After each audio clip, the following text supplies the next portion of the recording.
Greetings and welcome to another episode of TechNet Radio. I'm Dan Stoltz. I'll be your host today. You can reach me on my blog at itproguru.com or on Twitter at itproguru. I'm excited to have a friend and local leader as my guest. I'm joined today by Paul Thurrott, and we're going to count down Paul's top 10 reasons why you should care about upgrading to Windows 10.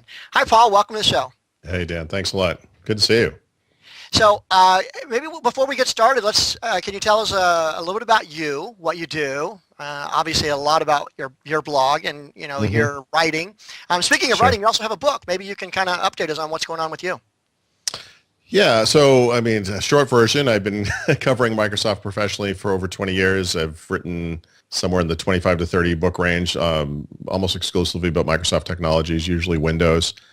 I started at Windows IT Pro 15 or 17 years ago. I left there about a year and a half ago, and I'm now at Petri, and I have my own website, thurrott.com. And so my most recent book is the Windows 10 Field Guide, which I co-wrote with Martin McLean and Rafael Rivera, and you can find that on leanpub.com.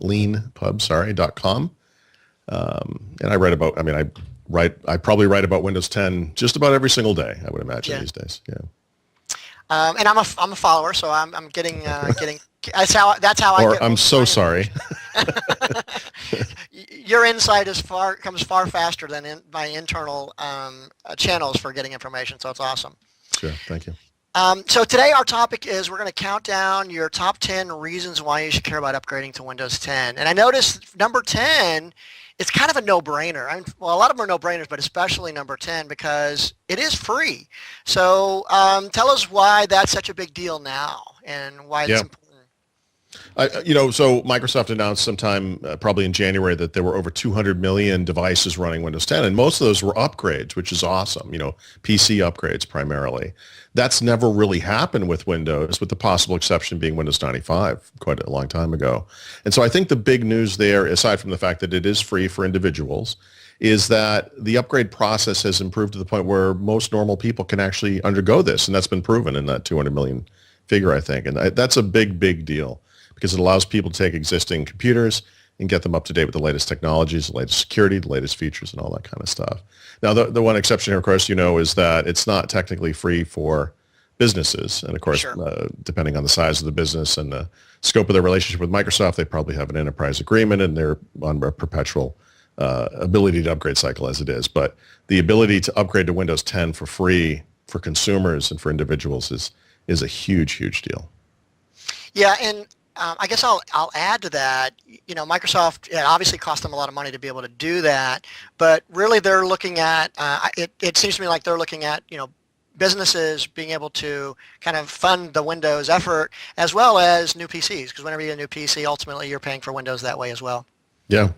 And I think it's better for the entire community of users that everyone be upgraded to the latest technology when possible, right? It's kind of reduces the attack surface. It gives Microsoft less work to do across multiple Windows versions to protect against different attacks and so forth. So good news all around. Yeah, and that actually leads us to number 9, which is automatic and regular updates. And I'll preface this by saying not only do I agree with that, but from the standpoint of just from the development effort behind the scenes, the limited number of different products that they have to support is kind of a big key there too. So can you tell us about the updates? Yeah, this is a big one, and it's actually semi-controversial in some circles because, of course, especially in businesses, they're very used to doing things on their own schedule. And with Windows 10, Microsoft wants to treat Windows like a cloud service, essentially, where it's continually evergreen, it's always refreshed, it's always up to date. And the point of this isn't so much new features, although we do see new features being added to Windows 10 on a fairly regular basis. It's really about the security and integrity of the system and keeping everyone at the same level, because it's not just about different Windows versions, Windows 7, Windows 8, Windows 10. It's also about different versions within a version. Some people might be on a service pack, they might be at a certain update level on Windows 8 or whatever, and this is a way to get everyone as close to possible across the board. And I should say, for businesses, there is choice. They have various technology, some of which are new to this version, where businesses can choose to be on different upgrade levels as they go. And so it's sort of a way to do the right thing for individuals and let businesses move forward at their own pace as well. Yeah, one of the things that I really love about this, continuous update or this, operating system as a service, software as a service model is that you have a very finite number of machines that you have to test, and that Microsoft has to test against, which means they hopefully can do a much better job of making sure that everything's going to work, so things aren't going to be breaking as people roll out. And speaking of that, a typical operating system in the past has been anywhere from 5 to 7 years worth of development. So when you roll that much code out, it's inevitable things are going to break. And by having this model where they're doing updates every several times a year, that gives you a much smaller possibility of, or much smaller amounts of code that you have to test and regression test against. Yeah. Now, number 8. Hello. Hi, Paul. Hello. Tell us about Windows Hello. Yeah. Well, in Windows 8, Microsoft introduced new ways of signing into the computer, and they were interesting. A PIN type sign-in like you would have on a mobile device. There was a picture password sign-in type, which was kind of interesting. But in Windows 10, this stuff really goes to the next level with new biometric sign-in types. And Windows Hello, there are 3 basic technologies. 2 are camera-based. One is an iris scan. One is a full facial scan. And then the third one is one we're sort of familiar with from ThinkPads and other devices, which is a fingerprint swipe or a press. And by integrating this kind of biometric sign-in into Windows and then extending it out to online services as well through Windows Passport, Microsoft is making Windows 10 a much simpler system for people to use securely, which I think is the big deal because we don't have to memorize multiple crazy passwords and so forth. And I think this is the beginning of the end of that password nightmare that we all go through. Yeah, but the cameras that we're using, that we're talking about here, are not the standard cameras where you can stick a piece of paper with a picture in front of it. Yeah, you can't hold up a picture. Yeah, exactly. And spoof it. So, yeah. But that also brings up a point that as I know this is, your target audience is really consumers, but for those that are in the professional world, that means corporate standards probably need to change, right? As we start thinking about what machines we're going to be deploying in our organizations, we probably want to start making sure that we're supporting these types of hardware configurations.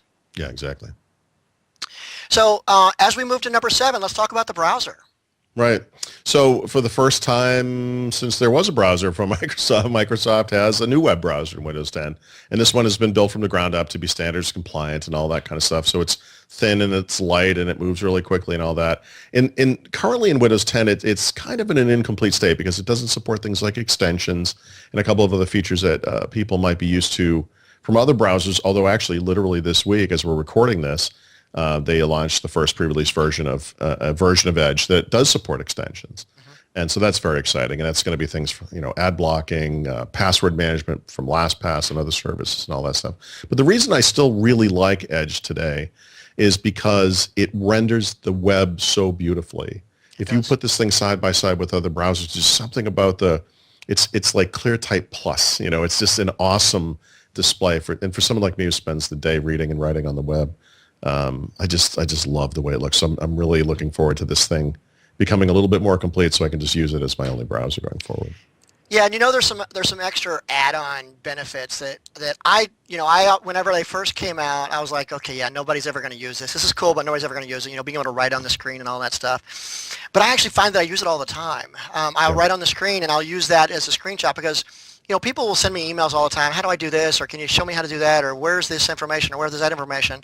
And, I used to spend a lot of time, or I spend a lot of time and I just like send them a link. Okay, here's the link. This answers your problem. But a lot of times that's buried in like an 8-page, step-by-step guide. And really all they missed is one little thing, or all I want to point out is one little thing on that article. Now I can like circle the thing that they're interested in instead of them having to spend 20 minutes to figure out where in that long document, that I'm trying to guide them. Right. That and the Cortana integration and stuff like that is, it actually makes me a better communicator. So that's, in addition to being beautiful and fast and secure, it also helps me in other ways as well. So it sounds like you use a Surface or a Surface-like device is what I'm hearing. I do. I use a Surface, and I love my pen. Yep. Yeah, I'm a keyboard guy. I've always been a keyboard guy, but I'm starting to get used to the advantages of a touch device, for sure. I have a friend who does not work at Microsoft who literally does impromptu Surface Book demonstrations where he detaches the screen and walks around with it. And I said to him, you should get $100 every time you do that. It just does it. It just does it on his own. Yeah, for sure. Speaking of Cortana integration Mhm. with Edge, Cortana is number 6 on your list. What's Cortana? Who's the Yeah, company? so Cortana is the personal digital assistant. It debuted in Windows Phone a few years back. I think in Windows Phone 8.1 probably. It's part of Windows 10 now on the PCs and also on tablets and on mobile. And I think integrating it directly into the OS is really, really cool because what it does is it ties on to back-end services behind the scenes, including third-party services like Uber and Microsoft Health and so forth. And so it provides you with this little dashboard of what's going on in your life, but it also provides a really kind of human way of interacting with the computer. We can talk to it, kind of like Scotty tried to do in Star Trek 4 or whatever, where you're interacting with this thing the same way that you and I are interacting just by speech. It's really, really cool stuff. Yeah, I know I use mine all the time. I use it on my laptop, on my Surface, and on my phone. I find Cortana incredibly helpful. I don't think she's as good as a paid assistant yet, but No. I'm looking forward to Yep. as things continue to improve in that respect. Yeah, and tied to the automatic updates. I mean, that's something we see regularly. Cortana is upgraded all the time. Yep. Now, number 5 is actually the very first thing with Windows 10 that I fell in love with, Yeah. and that is the Action Center. Right. So tell us about the Action Center. So Microsoft added notifications like we see on mobile devices to Windows with Windows 8, but the thing it didn't have was a notification center, a place where those notifications could kind of collect so that if you're not sitting in front of the computer, the toast appears and you miss it, you have a place to go see what you missed. And that's basically what Action Center provides. And like you, I'm a keyboard guy. So Windows key plus A, by the way, is the quick way to get to Action Center. But it provides, I've got email in there, I've got Xbox in there, security maintenance stuff. If you're familiar with basically any mobile device, really, where you swipe down from the top of the screen and you have some quick action items, it's got that stuff in there as well. And it's an interface that works really, really well, whether you're on, I've got this gigantic screen in front of me with a regular kind of PC, or if you have a mobile device like a tablet or a phone. It's just this one place to go to see what you missed, basically, with your notifications. It's like the missing piece of the notification puzzle. Yeah, and the thing that I fell in love with, I love the notification, but the part of it that I fell in love with was all the little buttons. So I'll tell you the brightness button I use like all the time, constantly, because I'll adjust my brightness to conserve battery life, and then a one-touch for airplane mode. I mean, why didn't we have that years ago? Yep. Quiet hours. I work a lot. I work a lot where I don't want to be bothered. I turn on quiet hours and I'm not bothered. So there's some really cool features in addition to just notification in the Action Center. Yes. That's pretty awesome. So Windows 10 does work great on PCs. So can you tell us more about that? Yeah, there are two in this list that seem like they're a little bit connected, and they are sort of. But for me, just as a long time PC guy, I go back decades with Windows-based PCs. Windows 8 was a little too touchy. It was kind of touchy-feely OS. It was touch first, I think was the way Microsoft would say it. Yep. And with Windows 10, they've reached a much better balance. And on the PC side specifically, and by PC I mean traditional PC, not necessarily a touchscreen, although I like those just fine, but keyboard and mouse integration, desktop use, desktop applications and all that stuff. This stuff has all gotten better in dramatic ways. And I used to be able to kind of make a case with Windows 8. You don't understand. There's some really cool stuff in there for the desktop. But with Windows 10, it's all front and center, and I love that stuff. And so it's, the start menu's back. The snap feature that's been actually in Windows since Windows 7, I think, has been upgraded with a snap assist feature, which allows you to, once you've snapped a window to a side of the screen, it will present you with the other window so you can automatically snap one of them. You don't have to go back and find it. Virtual desktops formally added to Windows. Finally, the technology has been there for a long, long time. And a lot of other stuff. There's been command line improvements, both Command Prompt and actually PowerShell. Task manager improvements. File Explorer improvements. There's just all this great stuff. And I live in the desktop. This is what I do. So I love this renewed focus on the PC. Yeah, this one line could actually be your top 100 because there's so much awesome right, stuff break out in each one of those. Yeah, exactly. And I think I've used all of them. The one thing is the Snap Assist is great, but even just the snap and the way that in Windows 8 we had that special mode where you didn't Yeah. have the title bar and all that crap. All that stuff that we hated about Windows 8 is all Yes. gone, and it's fixed in Well, that's the Windows thing. Like, 10. So, in Windows 8, the desktop was kind of a second-class citizen. You couldn't snap a desktop app. You could only snap the entire desktop. right. And so now it's all one and the same. And so if you want, Word for Windows, which is a desktop app on one side, and then the calendar app, which is a mobile app on the other side, no problem. And that's sort of what I mean by this. I really like that the PC part of things, what I think of as, the traditional PC part of things, is a first-class citizen again, as it should be. Yep, totally agree. Yeah. Now we're up to number 3. So let me say I have used this. I've demoed this. Whenever I did the launch events, I was the keynote speaker, and I had the opportunity to play with it and demo it, and it was quite impressive. Yeah. But I don't have a phone that supports it. So maybe you can tell us a little about Continuum and what it is. Yeah, so Continuum is basically a technology that allows Windows to adapt to the hardware on which it's being used and to do so in real time. And so there are two main uses for it. One is the phone thing that you're referring to, Windows 10 Mobile, where you have a phone. It is a phone, and you plug it into a dock or use a wireless display adapter, and you can connect it wirelessly or wired to keyboard, a mouse, storage devices, big screen, and you can use it as if it were a computer. And the way that works is actually kind of magical because you still have your phone screen. You have what looks like a Windows desktop on the big screen. Universal Apps can run, in many cases, full screen on that thing and really take up the screen. So when you run it on your phone, it's this little portrait type app. And when you run it on the big screen, it's a normal landscape type PC app. And it allows people to have one device that they can use everywhere. And that's really cool. The other place it's used is with 2-in-1s or transforming PCs like Surface, where you might clip on a keyboard to a tablet or detach that keyboard from the tablet, and it can switch automatically. And in the desktop version of Windows 10, they have a feature called tablet mode, where Continuum can switch it in and out of tablet mode based on whether a keyboard is connected. And that's the thing, that my friend who I was talking about, when he unclips the screen from Surface Book, it goes into tablet mode and everything runs full screen. But when he puts it back, Windows return and it's the desktop and it works normally. But Paul, isn't that obvious that it should do that? It is obvious that it should do that, but now it does. Yeah. Okay. It's obvious when you see it. When you see it, you're like, right, that's how it should work. That's Yeah. how it should work, Yeah. for sure. Okay, so work the way you want. So tell us about Yeah. Windows works the way So you this is actually related to the last two. I talked about earlier about how Windows 10 works really well on PCs, but that's good for me and that's good for you probably and for a lot of other people. But there are people who are big fans of Windows 8 and the way that thing worked. They're fans of that touch first user interface. There are people who use a big screen and a keyboard and a mouse, but they still want the things to be full screen and they still want that old style of interaction. One of the neat things about Windows 10 is not just that it adapts automatically, which by the way is an optional feature, but you can configure it the way that you want it. So if you use a tiny Windows tablet, but you still want floating windows on a desktop, you can do that. If you have a giant 32-inch screen and you want things to be full screen all the time in tablet mode, you can do that.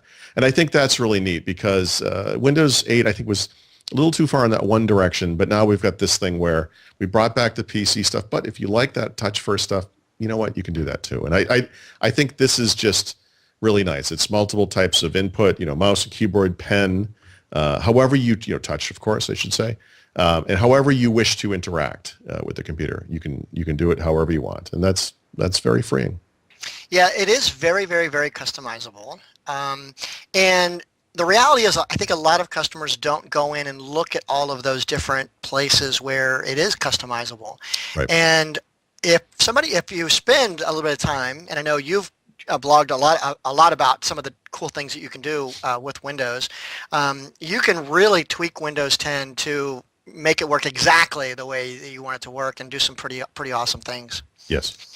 Now, before we unveil the number Yep. one reason, let's just do a quick rehash. So Yep. it's free. Yep. Automatic and regular updates is number 9. Number 8 is Windows Hello, biometric security. Number 7 was the Edge browser. Number 6, Cortana. Number 5, Action Center and notifications. And number 4, works great on PCs, start menus back, snap, assist, etc. Number 3, Continuum, a pocket, a computer in your pocket, just ad monitor. And number two, work the way you want. So these are all pretty awesome things, but what is the number one reason why people should care about upgrading to Windows 10? So this is one, this is almost the stealth one because I think a lot of people wouldn't really consider this quite yet as being the number one reason, but I think this is going to play a big role in the success of Windows 10 going forward. And that's the Universal Windows Platform. It's this updated mobile apps platform that Microsoft has been working on since, Windows 8 days. But the interesting thing about this is that in the past, we used to have things that were sort of Windows. We had Windows Embedded, we had Windows Phone, we had Windows Mobile. We had Windows for switches and Windows for, small embedded devices and Windows, all over the place Windows. But with Windows 10, it really is the same platform. They're bringing all of this stuff together. And so we have Windows 10 on PCs and tablets, and this is basically what most people think of as Windows 10. We also have Windows 10 on phones, or Windows 10 mobile. We have Windows 10 as the core OS now on the Xbox, and this year the Xbox One will be upgraded to support Universal Windows Platform apps, the Windows Store, and Cortana, for example. Exciting new hardware types like the HoloLens mixed reality headset, the Surface Hub conference system, Windows 10. Windows 10 runs on IoT devices like the Raspberry Pi 2, Raspberry Pi 3. It's basically this sort of Windows everywhere thing that we've always sort of had, but now is real because as a developer, you can go into Visual Studio and you can target your apps on all of these platforms or just some of these platforms. You could say, I want my app to run on tablets and PCs and phones and Xbox. Check, check, check, and off you go. And Visual Studio has the smarts to help you make that stuff happen because, again, it's got this adaptable UI and all that stuff is possible. And so in the past, we had lots of Windows, and today and moving forward, we have one Windows. And I think that's, in many ways, the most exciting thing of all. And I should say, too, for the user, there's cross-buy things that can occur. You can buy an app on Windows Phone, and now you get that app for free on the computer as well. There's lots of neat aspects. It's good for users, it's good for developers, it's good for the whole community. I love this as well, and I think it absolutely deserves to be on number one. And I look at it, and really I'm looking for your feedback to tell me if I'm like full of it or if there's some validity to this. Yep. The Universal Windows Platform I see as not only a game changer for Windows, but perhaps even a game changer for Microsoft in general. And the reason why I kind of think of it that way is, when we look at the places that Microsoft has struggled, Windows Phone is an example. It's all been about the app, right, and not having the apps. And we look at where Microsoft is super successful on the desktop, where they have all the apps, and now having a single platform over time where somebody is going to write an application for the desktop that everybody's going to use, it's automatically going to work on the Windows Phone, on the Xbox, on the TV, on whatever. It seems to me like that's kind of a game changer for the whole application discussion. Does the application discussion go away in 3 to 5 years after people rev those apps? Yeah, I mean, that's the goal. And we didn't really even touch on the fact that Microsoft is making it easier for developers who already have desktop apps, have web apps, have iOS or Android apps, can bring those apps into the Windows, the Universal Windows Platform as well, very easily. And I think it's not as simple as checking a box. I don't mean to underestimate the difficulty in some cases, but when you're like you said, when you're developing an app and you say, look, I want this to run on the Windows desktop, the fact that you can have it run on phones or have it run on the Xbox, run on HoloLens, run on embedded devices is astonishing. The ability to do that very easily. You're not porting an app. It's the same app. And I think that's really, really cool. And, it's evolved over time. I mean, it's gotten to, there were ways in the past where it wasn't too hard, depending on how you did it. But the fact that we literally have a single platform now is just a huge deal. It has to be number one. I don't see how it couldn't be. So just a follow-up question on this, because there are a lot of applications on other platforms, whether it be iOS or Android, Right. And there are now some really awesome technologies to be able to convert those apps into the Windows platform.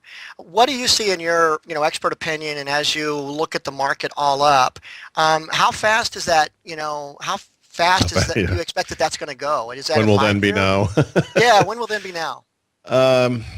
I think it's really tied to Microsoft's announcement that they have a goal that within 2 to 3 years there'll be over 1 billion devices on Windows 10, and we're a fifth of the way plus to that number now.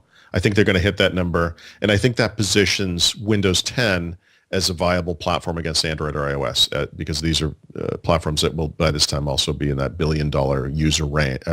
Billion user range, and it's a first class target environment for developers. Right. And in the past, I think we took things a little unilaterally. From a Windows or Microsoft perspective, you said, well, I have to use this device and this device, and I think the truth is out in the real world in businesses too. People use different device types. And from a developer perspective, if you can get in front of people on Windows, on the desktop, on tablets, if and then take your iOS app and make that available over there as well, and go back and forth in both directions, I think is a big deal. Microsoft, bought Xamarin. I mean, Xamarin is a way for Windows-focused developers to to bring apps that are written C# from Windows to other platforms too. So they're going in both directions, and I think this is reflective of how the real world works. It's smart. So you think it's a good play? Yeah, I think it's right. I think it's the smart so play. That wraps up our top 10. I appreciate you being on the show. So now that people understand that there are some really compelling reasons to upgrade to Windows 10, what do they do? What's next? Is it I guess go do the update from the just accept the update. Well, I look. Yeah, I think you can just dump it on my machine. Just say yes. No, I think from the perspective of an individual, obviously education's key. I have a site. Microsoft has information. I have a book as well. But I mean, I think the important thing is just to be pragmatic about it. If you're going to upgrade a computer to Windows 10, back it up. Have your recovery media ready and see how it goes. I do think it's something that individuals can do. On the business side, I think the really cool thing here is, the old way of doing things doesn't apply anymore. Some people aren't getting that message very quickly, obviously, but you should be evaluating this right now. And there's no SP1 to kind of wait for. This is, there will be semi kind of big bang releases, of course, going forward, but really this automatic regular update thing is a big deal because things are happening over time. There's nothing really to wait for. It's all there now. And I think people will be surprised at the level of compatibility and familiarity, the lack of training needs for users and so forth. It's not the expensive, ugly proposition that upgrading could have been in the past, depending on the version. Awesome. Thank you very much for being on the show. And I'll make sure that on the blog post accompanying this, we provide links to all of that great content. Thank you, sir. Thank you.